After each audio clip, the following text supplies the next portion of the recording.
we are going to be painting a Firefly night forest. The reference photo is available over at my website. Link is in the video description if you want to follow along, and it will also be helpful for you even if you're not painting with me. When I talk about certain colors, I think you might be surprised with what those colors actually are versus what you think they are when you look at the photo. I am working on a Fredericks watercolor canvas board, and this canvas was supplied to me by Fredericks, so thank you to Fredericks. They're the only canvas that I use, not because I work with them or that they send me stuff to use. They were already the only canvas I used.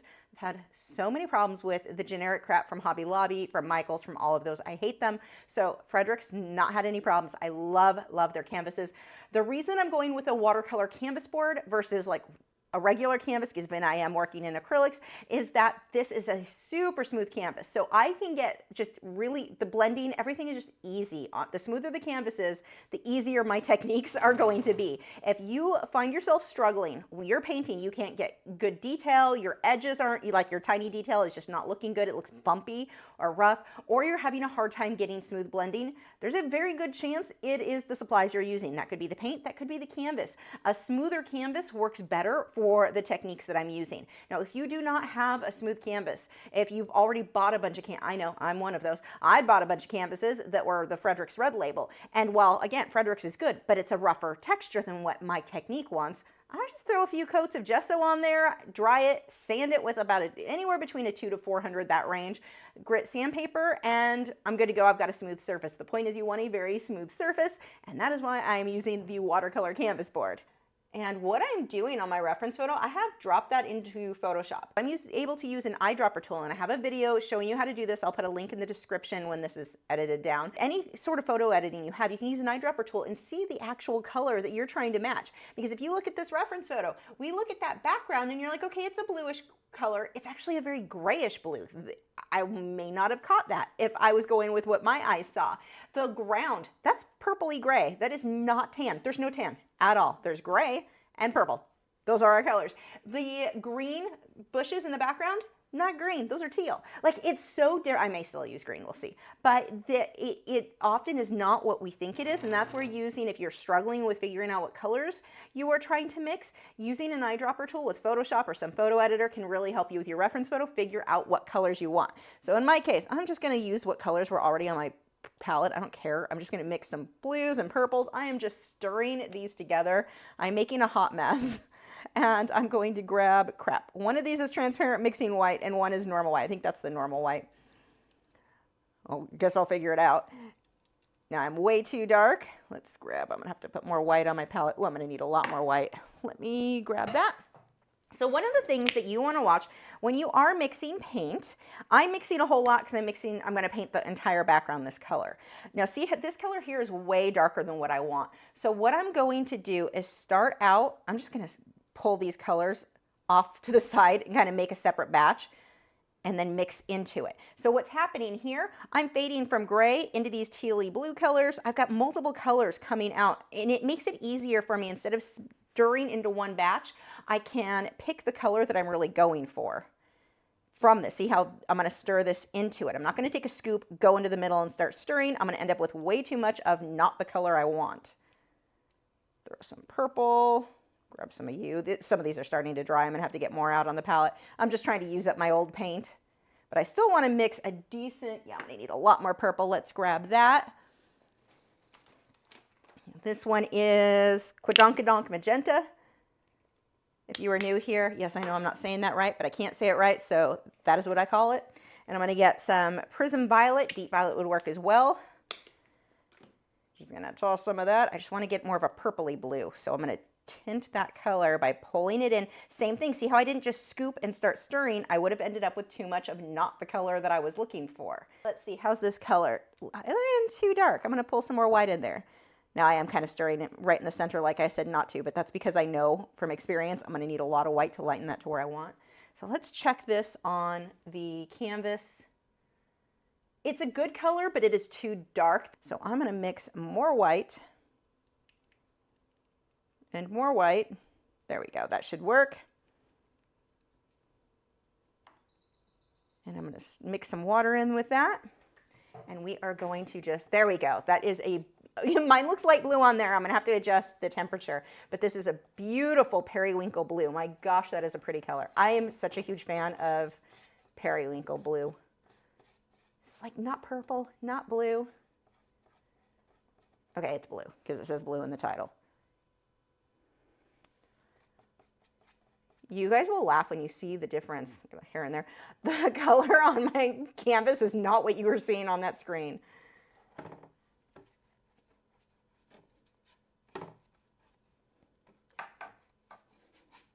Now I'm just filling the bottom part in, even though that's going to be more purples, just to get something filled in, like just so I'm not fighting the white of the canvas at any point.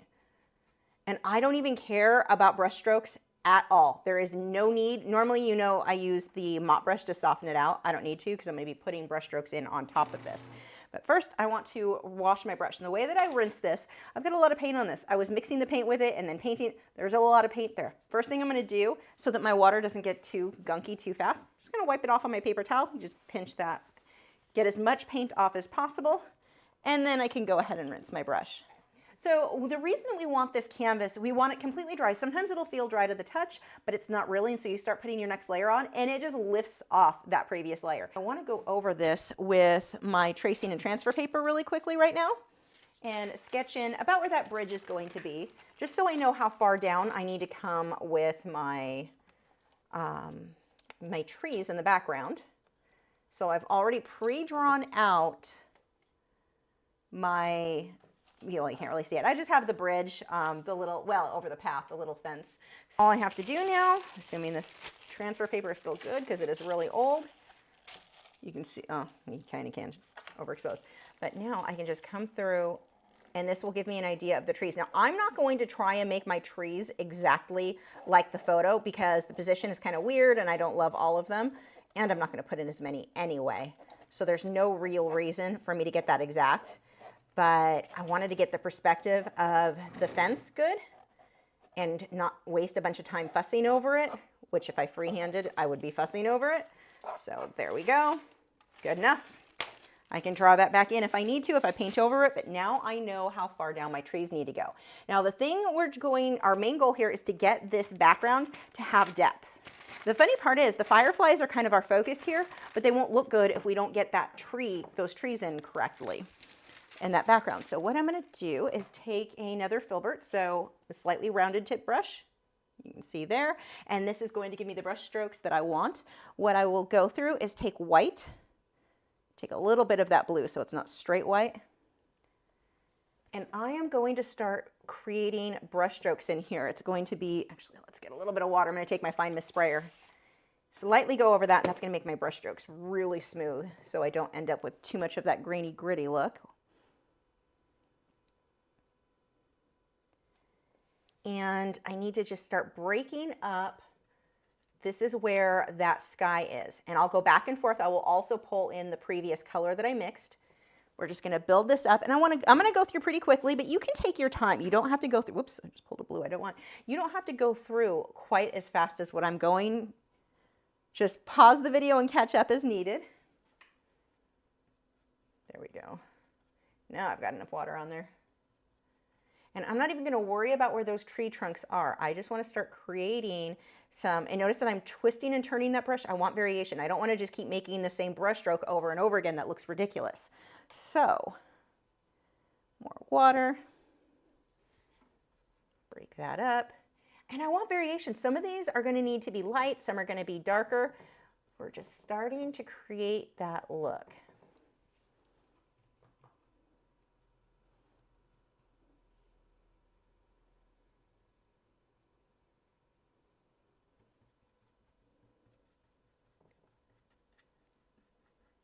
We want to make sure I'm pulling this down here a bit.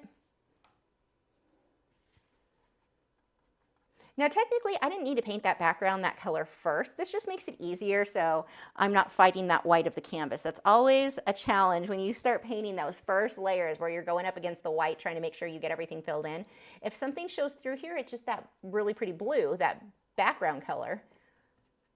So it's basically going to make everything in the end have a softer look than it would had I not done a base layer first.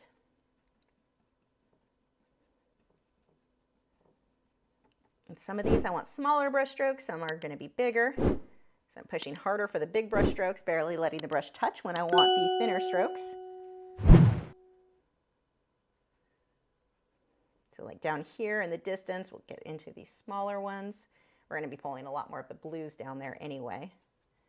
We're going to do this in a minimum of 3 different shades. So this gives me most of the light that I need. I'm going to switch to the shade that I did for the background, and we're going to start pulling some of that in and see what happens while this is still wet. I start getting that wet into wet blending. Now don't overdo it. I don't want to take the same area and keep working, reworking, because then I end up with one solid mid-range color. I want to see the lights and darks in there, but going over everything while that's still wet is going to give me a nice soft transition.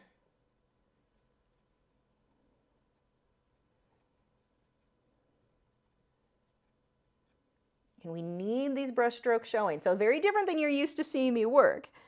Often I'm trying to blend out the brush strokes, but here for this, they'll give you the illusion of being trees in the distance. Now I've seen a lot of people do the sponge technique, and you can take a sponge and just kind of dab. But honestly, it's such an amateur look in the end. It's pretty noticeable. I'm not saying you can't make a sponge look good. I'm just saying most of the time when people use a sponge, not looking so good. You're generally better off creating trees and such with your actual paint brushes. There are always exceptions to everything, but when you see, there are a lot of videos on YouTube where they'll use random tools. There's videos where she's holding a fork up against the painting like she's painting with a fork. There's a reason we use paintbrushes, because they work. Those videos, great for clickbait. I get it, because I always click to see what's going to happen. So they're genius in that aspect. But like, if you want to create a good painting and not something that has a very amateur look to it, use your actual tools. A kitchen sponge, or even, I used to try to create the look of coral with a sponge, like an actual spongy one, the art type sponges that are like, they're good shapes. You could use it as a base if you went through and detailed it, but it's like, it's not even really saving you time. In order to make that look good, you're going to put so much time trying to make it not look like a sponge. So most of the time, I'd say go with your paintbrushes. They will typically look better. You see how I'm just going to keep building up.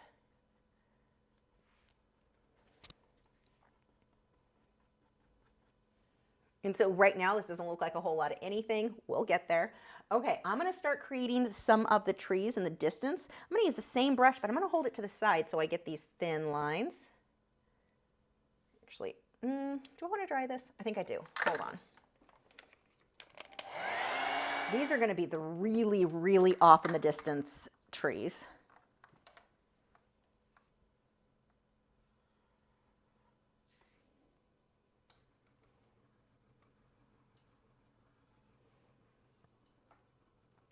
They won't really start looking like trees until we build up the foreground. Notice that everything's just with like 2 shades right now. My light that or the medium, the base layer, then we did the light, and then that base layer, same color, is the dark that I'm doing right now. These are very far off in the distance. We do not want these to be strong. The next stage where we go a shade darker, that's when things start looking more tree-shaped. I mean, I guess these are tree-shaped, they just don't stand out that much.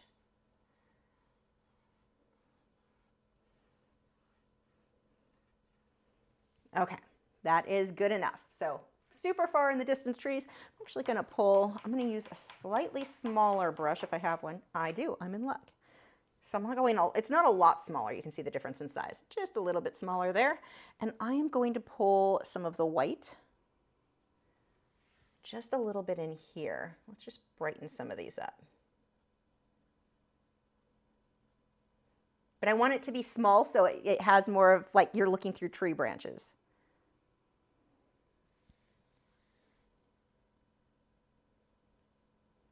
Now, right now, everything's going to seem like it's too light. We're trying to make a night scene, so we need things darker. The foreground is going to be so much darker. So this is the off in the distance lightest area.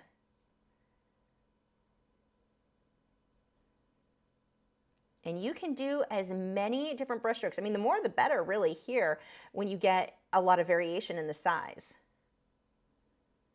But you can do as many as you'd like. The trick is don't overblend it. You don't want to go all the way to the edge. See how I've got this lighter area right here that is really focused in that area. I want to create depth. And if I'm pulling this light all the way to the edges, I'm not getting that kind of tunnel vision look that I want.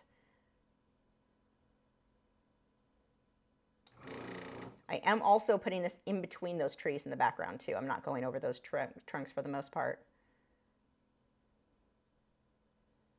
And I can always come back and lighten that up if I need to later. I'm going to go ahead and leave that there. I'm going to dry this. We're going to do our next darker stage.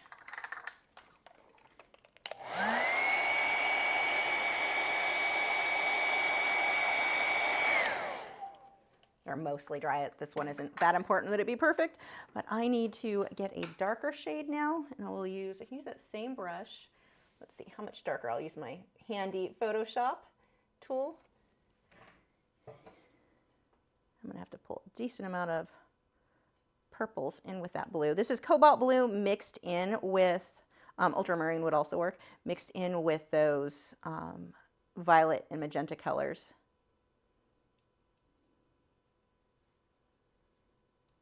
But I still want black and white mixed in there so that I don't have I want it a little bit more on the grayish tone. Let's see.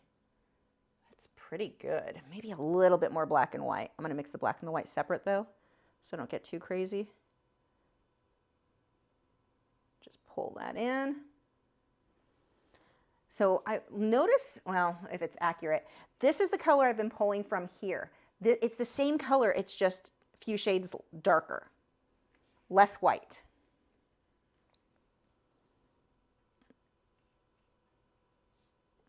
And hopefully though, if it's a little too dark when I go on the canvas, I'll just pull a little bit of the previous color into it. So I'm going to start with some tree trunks. Yeah, that is a little dark. So what I'm going to do, just mix the two. I'm not stirring them completely together, just in between. Let those two pull into each other a bit more. Let's see now. Much better. Need more water though. I'm going to clean that brush. What happens when you've been mixing paint, I like to mix my paint with my brush for most things. I rarely will use the palette knife. When you use the palette knife to mix your paint, you're typically going to end up with a whole lot of, hold on, my easel or my air compressor is pushing against something it shouldn't be. But you're going to end up with your brush being too oversaturated, like it's full of too much paint. So when I mix the color, I still want to use that same brush. I just rinse it out first, wipe it off, and then rinse it out, and then reload it before I go onto the canvas. Well, I'm almost now too light. Now that I've rinsed the paint off the brush, let's reload from the darker section. There we go.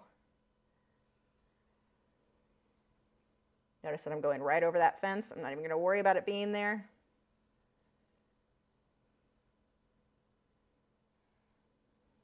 I mean, all this is going to be behind the fence. We're going to have the bushes and such in front of it.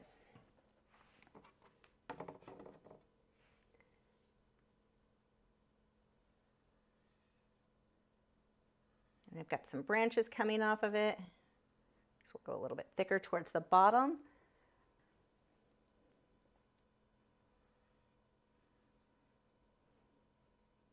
Actually, I don't want that one coming down as far. Let's take another brush. And I just used that brush with water, used it like an eraser to lift some of that where it was down farther than I really wanted. Now, I don't want to completely go over where my other tree trunks were. Make sure some of those are showing in between when you choose where you're putting these.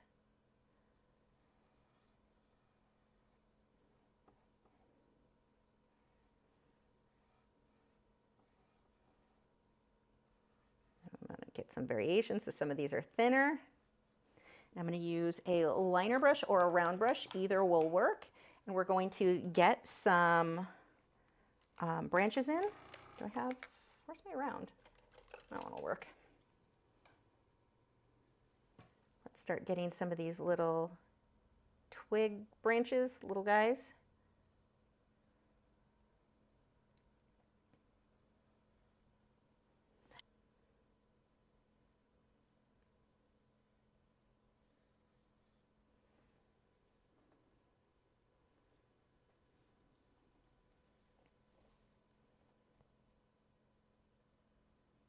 Notice where I'm holding the brush. I'm holding it kind of in the middle, all the way in the back would work too. This, I don't want to hold up here.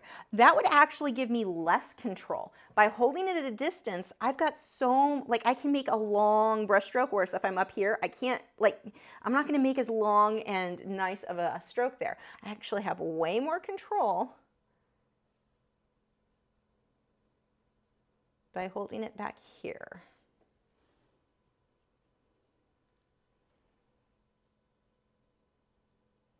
And same thing, pushing harder and then less and less pressure as I move up that branch. That way it's thicker at the base and thinner as it goes up. The harder you push with your brush, the thicker that brush stroke is going to be. Make sure that they're overlapping each other quite a bit too. That gives you a much more natural look than trying to every brush, none of the branches overlap or touch each other.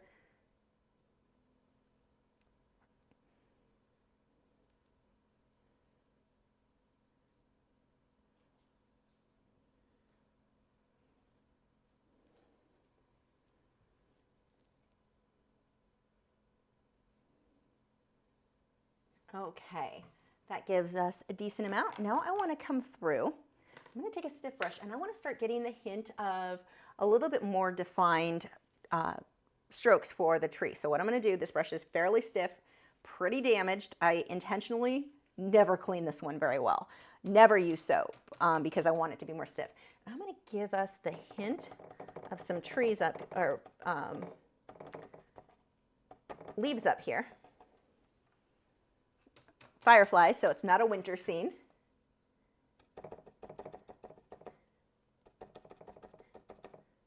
And this is another area you could use a sponge if it's small enough here. This would be one of the cases you can make that work, but I still feel like I have more control with a paintbrush as long as the paintbrush is nice and damaged like this one.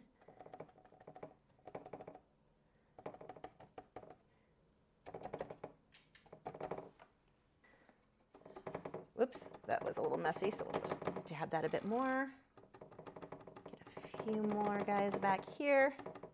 You can see now where it just starts building that depth. Like, we did not do much yet, and look at how much depth this already has. And we're gonna put a bunch down towards the bottom here. See, I'm going right over the tree trunks as well.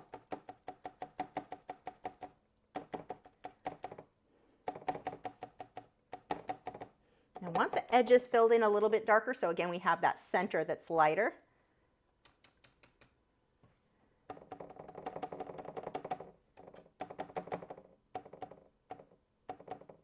Pulling it up a bit, but I don't want to go too much. Okay, now I'm going to go ahead and do where the road is going to be. So I'm going to rinse this brush.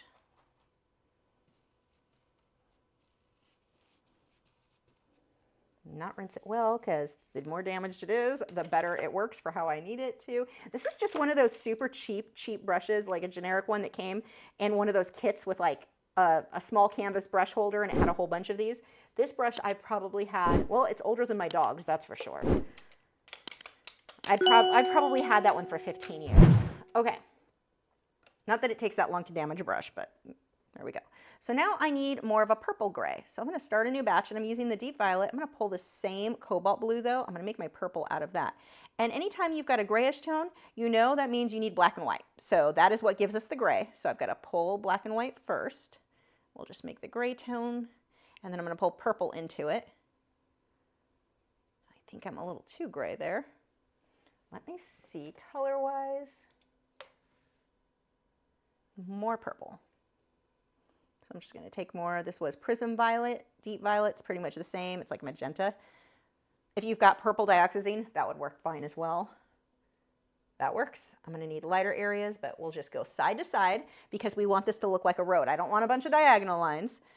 What paintbrush brand do I use? This one, okay, so I don't like generic materials. I'm not a huge fan of Hobby Lobby for their customer service, for the materials that they got rid of all the good stuff, all their generics. But this is one generic. I love their generic paintbrushes. I like these. I really like Simply Simmons as well for like low price, but they work really well. So these are the ones that are listed for oil/acrylic. They are probably my favorite. They're closer to Simply Simmons.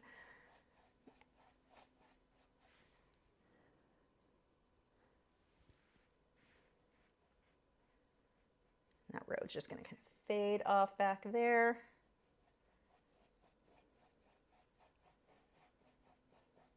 And I want to get a bit darker, so I'm going to mix the same colors. There's some more black, some more white. I got way too much red in there. I want the edges to be a bit darker. Not dark enough. Grab some more black. There we go. Right through here. I'll have to draw the fence back in, but I still, because I had that marked in, I know where it goes, which makes my life easier as far as where I want to place, like where should it be darker, where should it be lighter. I can see enough. And see how I'm pulling this? I want streaks going side to side here between the light and the dark, and I'm going to come through with even more light too in a moment. I want to darken up where I know that I want my, I don't want this to dry, so I'm going to take my fine mist sprayer. If you don't have one of these and you paint with acrylics, you are missing out. Light mist, and that is nice and wet. And I want to make sure I've got right along the edges will be darker there. Again, a little bit here. Let those brush strokes show. Don't try to overly smooth it. I want streaks here. One of the biggest mistakes people make when they're painting with acrylic is that they start to blend things, they think it looks good, and then they can't stop blending the things. Stop blending the things. We don't want it that blended. We want to see variation with the lights and the darks, and we want to see the road. Now, right now, too dark. So what I do, on purpose, that isn't an accident, we want it that dark right now. All I'm going to do, rinse that brush, take some white, can mix that a bit with the color that we already had, and now I can lighten that up. I need way more white.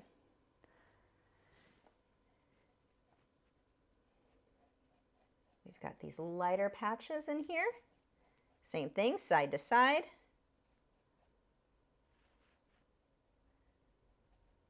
A little bit in between where that fence is.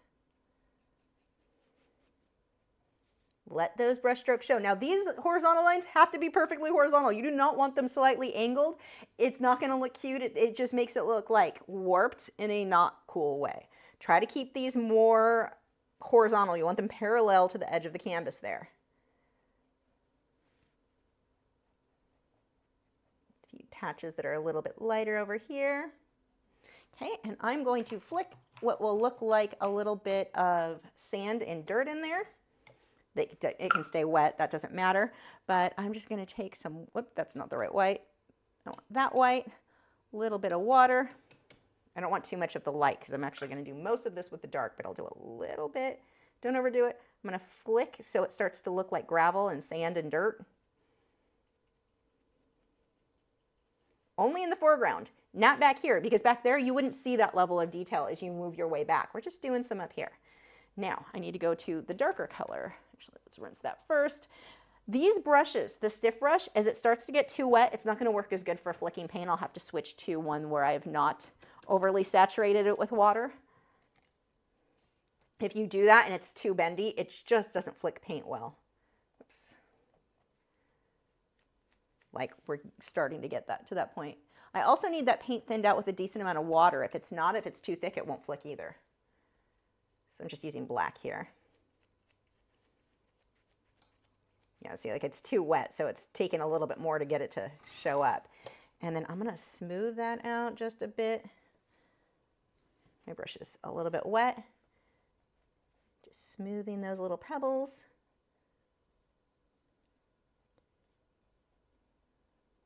And now we have dirt. I don't want to overdo that because I still want it to look like dirt. Like if you keep blending it, you lose those little speckles we just did. Okay. Next, we have these teal bushes in the background. Okay, let me dry this though. I want that contrast a little bit brighter on that road. So same brush, grabbing some white, same color we used before. I'm going to lightly go over this.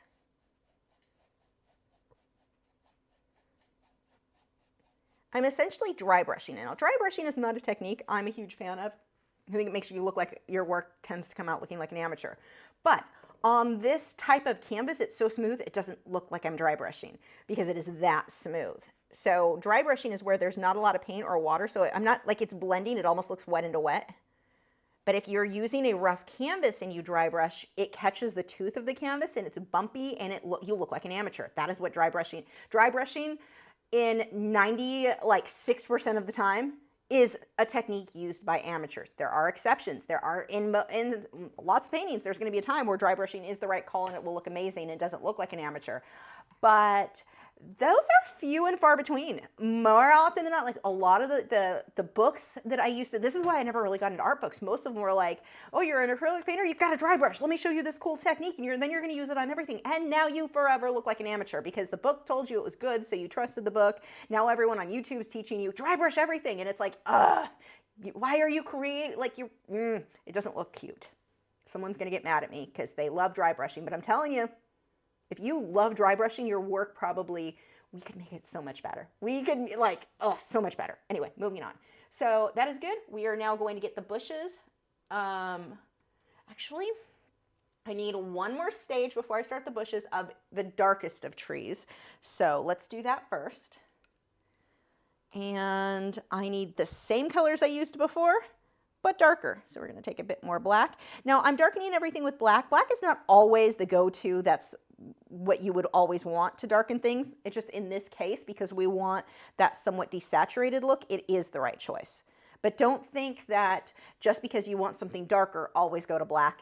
In many cases, that would not be the case. How many times can I say case? Let's see, is this dark enough? Ooh, that looks good.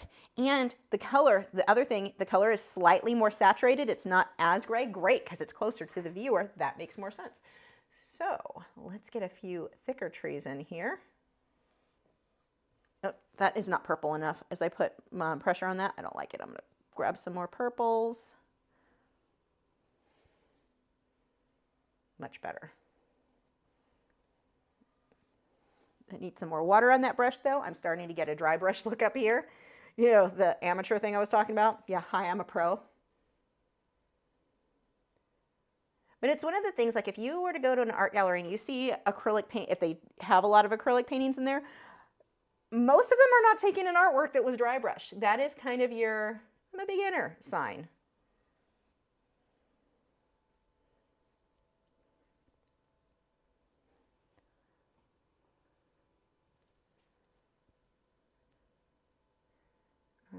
Let's see, I need even a little bit darker on some of these than this. So we'll do just a few like that. And then I'm going to go even darker.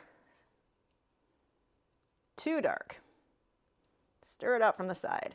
This is harder because I'm really using very old paint just to use it up and mixing from that. I mean, I'm getting the color I want from it. It's just I'm making a friggin' hot mess is what I'm doing. Let's see how dark that goes. Oh, pretty good. Okay.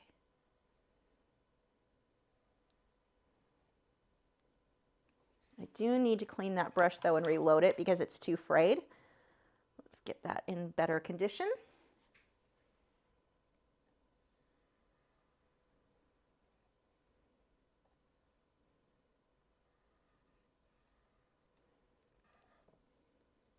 That doesn't look cute at all. Erase. There we go. My branch was like weirdly thick.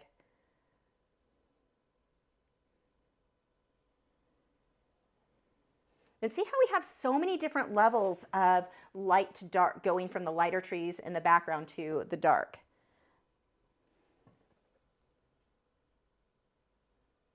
Now, in the case with the trees, which may seem backwards, we think, okay, up close, they'll get thicker, bigger. There are different types of trees at different ages, and so we've got thin ones up front and thick ones in the back. Like these ones aren't all going, they're not man-made, so it's not like a consistent, you're not thinking light posts. Like a light post, the ones closest to you are going to be big, and they're going to continuously get smaller and smaller as they go back. But with the trees, not necessarily the case in a forest like this.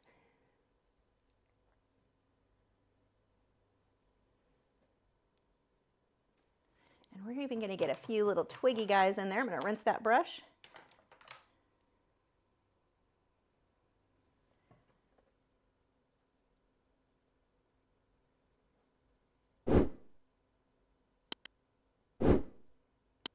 more water and more paint on that brush. That is not giving me nice smooth lines there at all.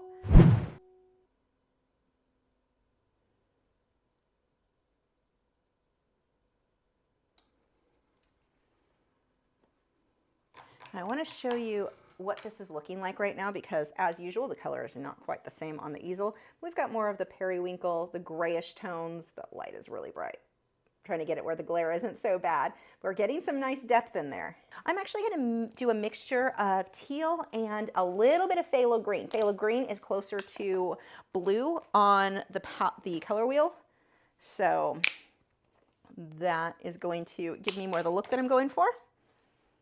Let's see if this brush is dried, if it's stiff enough. I may have to start getting another one ready.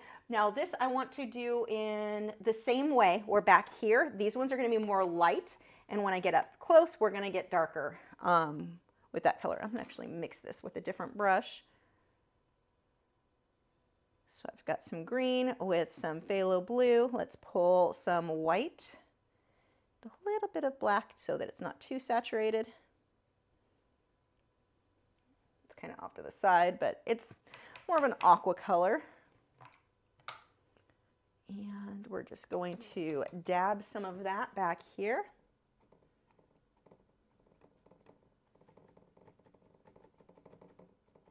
I'm going to mix in a bit of that periwinkle color as well right here. I don't want this going in front of that, so I'm just going to pull that off.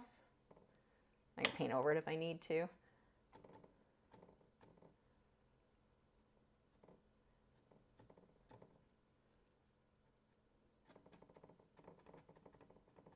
Yeah, some of these trees I'll have to paint over a bit.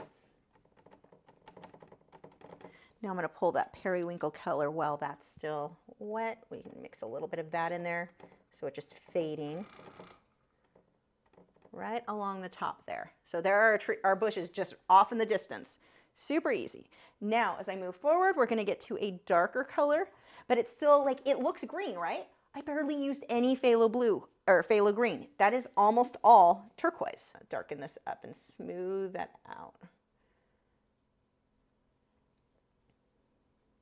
Let's mix a little bit of a darker green now. I say green, but really I mean the teal, the turquoisey color. Nope, just pull some of that other color in there.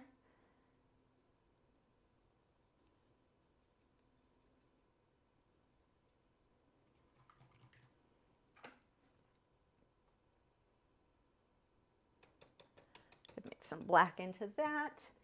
And let's just start dabbing here.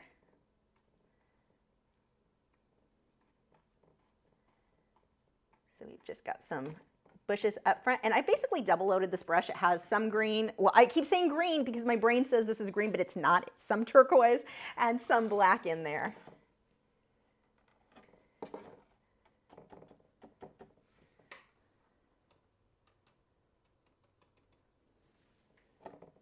We're just going to dab that in there. A little bit too much blue. I don't like. Let me lift that. It is mixing in a way I don't like. There we go. Just pull some of that in the road. Actually looks pretty good. And we need darker areas. So I'm just going to take straight black. Well, sort of. I'm mixing it in with some of the other darker colors I used. Let's pull these in here. I'm just lightly dabbing.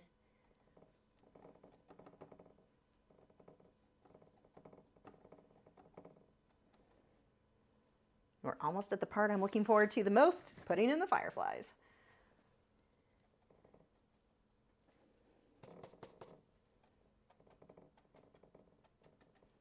I need to dry that. I want to put some more turquoise on top of that black. Actually, maybe use a smaller brush so I have a bit more control. This one is getting too wet, so it's not really giving me the results that I want. Let's dry that. I'm going to use another stiff brush. And I'm going to pull some more of the teal just along some of the tops here. Remember, it's nighttime, so you basically want to blue and gray everything up. So you may look at that and think, oh, put green. but it would be like if you go outside, you don't really, you think you see green because you're like, it's a tree, it's green. But that's not really what, like take a photo, that's not the color. You can see that in the Photoshop. We get more of these teal colors is really what we're seeing.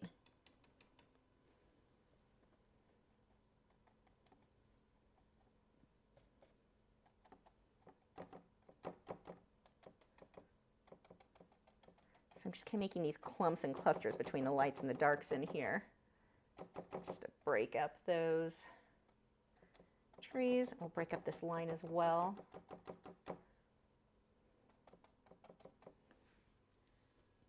Okay, now I need to dry that again.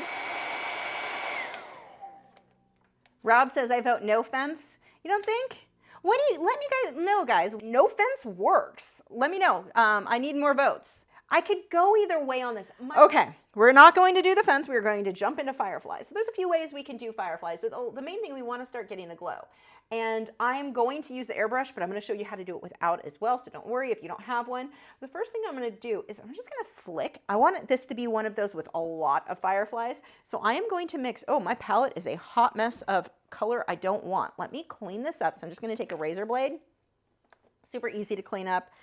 It actually works better if you have a glass scraper. I'm having to, like, I get it on my fingers because I lost my glass scraper. It's in here somewhere, but I'm just going to do it like that and create a patch. Because I'm using yellow, I'm going to be a little bit more careful than I normally am, and I'm actually going to wipe the palette down with a wet paper towel because I do not want that mixing in.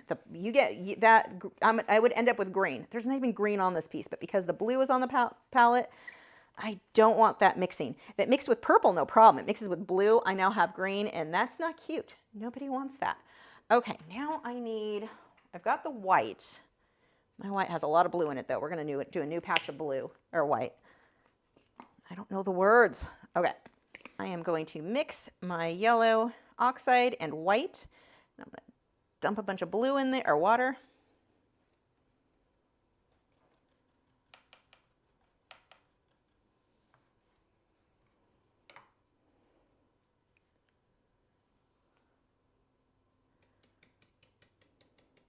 And I'm going to start by flicking the ones in the background. I just want some light so it looks like they're off in the distance. Okay, so that's it. Not a lot there. That doesn't really show on the screen, but whatever. The rest I'm going to hand paint in. So I'm going to start by, I'll just take a small round brush, same color, and I'm going to put some dots where I want those to be. I want some different sizes. I want some of these to be fairly large.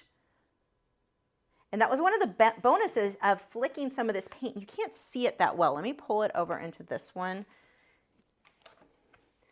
You can, well, the glare is pretty high, but I flicked, maybe if I could turn the light down. There we go, you can see it better now. I flick, you can see all back in here, a lot of little fireflies off in the distance. We don't want this to be polka dots.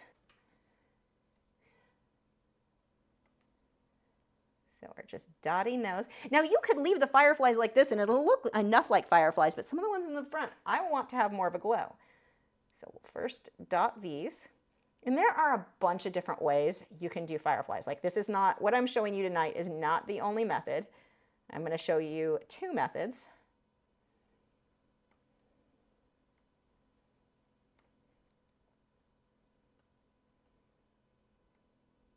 Now I need to dry this. That's probably okay. Worst case scenario, it's not, and I lift off some of the firefly and repaint it.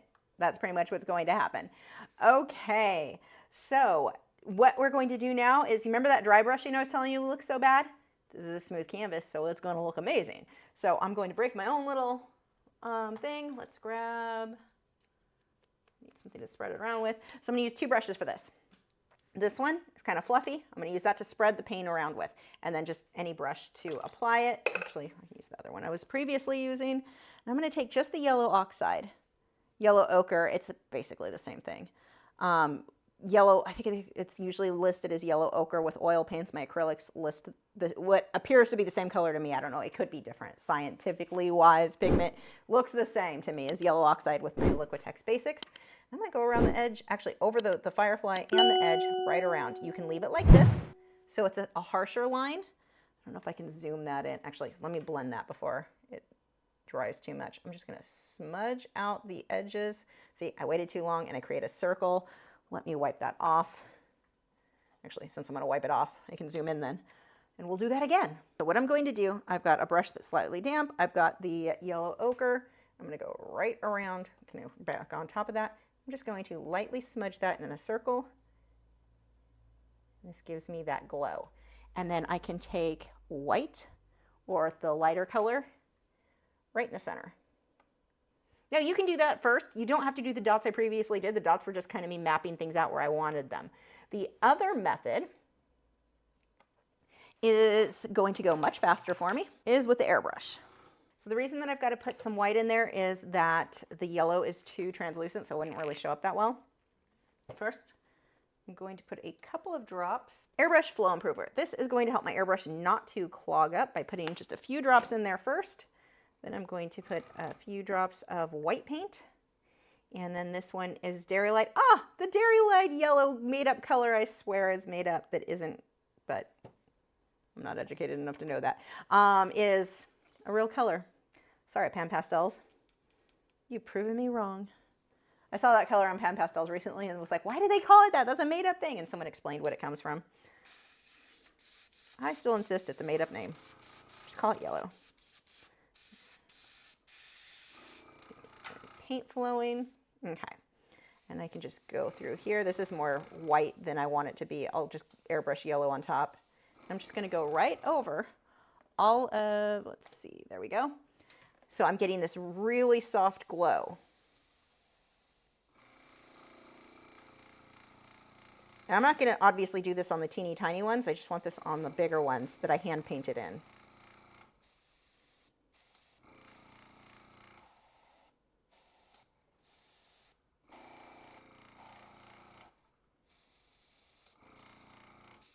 And just so these all match, I'm going to go over the one that I had painted in a moment ago.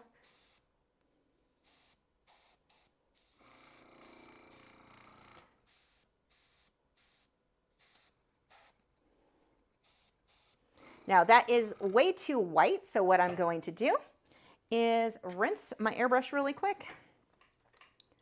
And I'm going to change this out to just straight yellow. So I'm going to do the same thing. I just ran water through it, so most of the white came out. A couple of drops of Flow Improver, a few drops of my yellow. And now I can just go right over those. And this gives me that nice bright color. And then what I will do after that is hand paint in a dot of white right in the center, or a light yellow, not really white.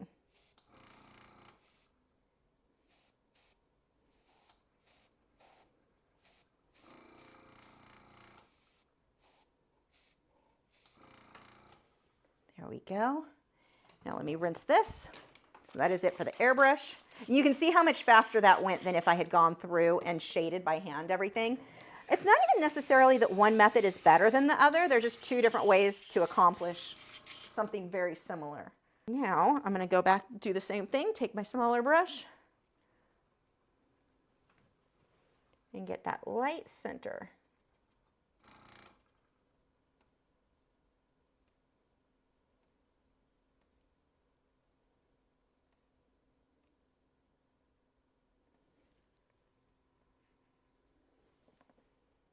And this has a little bit of yellow oxide mixed in, but it's mostly white.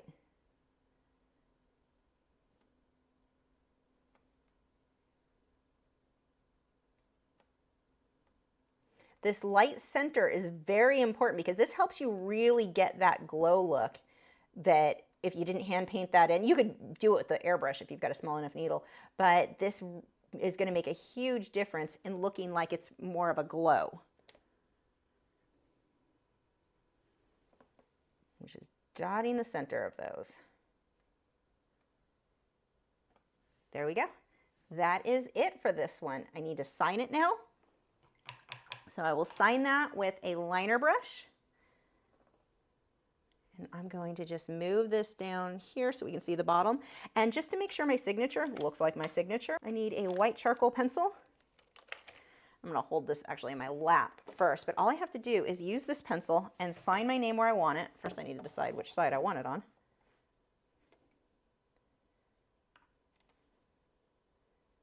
I like this side. There's a firefly right there. That'll be fine. Okay, so I've written my name with a pencil. So now it looks completely like my name. I don't have to undo, like, it's very easy. All I have to do now is trace over that. And let's trace over that. I was gonna go with the yellow because it's already mixed and out, but I think that would stand out too much. I'm just gonna do like a lighter, the periwinkle blue works. It just needs to be lighter than what's already on there. Yeah, that's better. You can see it, but it's not so in your face that, well, that it's in your face. I am a wordsmith.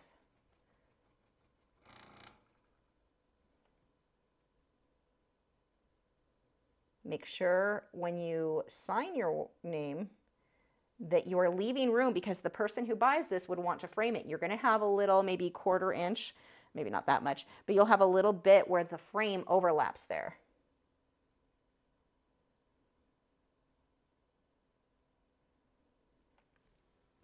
So there we go. That is the finished painting, and I'll pull it over here so you can see it better. So there is the finish. The color still isn't as good as in person, but I'm gonna have to kind of tilt it to the side so you don't get too much of the glare.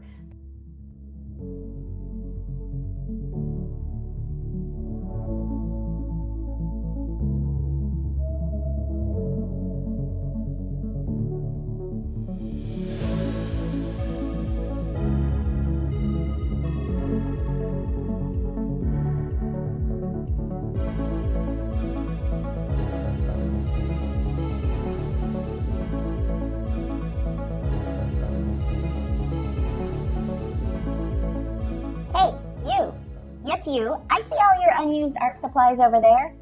Oh my god, those brushes aren't even opened yet. Tragic. You keep buying new fancy materials, but you don't use them because you don't want to waste them. Stop making your art supplies sad. Sign up for art lessons for as little as $4 a month. There are over 300 painting and drawing lessons available when you sign up, and new ones every week. Patreon.com/Lachri.